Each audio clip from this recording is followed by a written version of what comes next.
Bu günləri şirkətimiz poçtla belə əşyalar göndərdi mənə.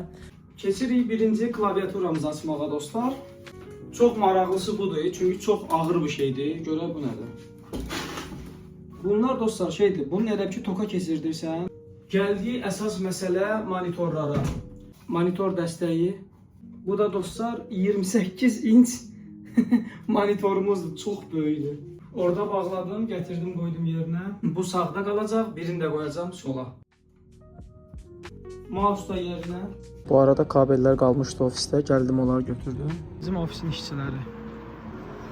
O da mənim həyatım. Bu arada dostlar, mən Red Bull'la kolanın sağlam olduğuna inanan bir insanım. Günə bir dənə 2 dənə Red Bull içirəm. Nə bilim 2 litrlik koladakı 2 günə qurtarıram. Bu da buradadır. Yekunda demək istəyirəm ki dostlar, öz bacarığınızı heç vaxt xəfifə almayın. Hələlik video bağlayıram. Əgər bəyəndinizsə like eləməyi, şərh yazmağı unutmayın. Hələlik.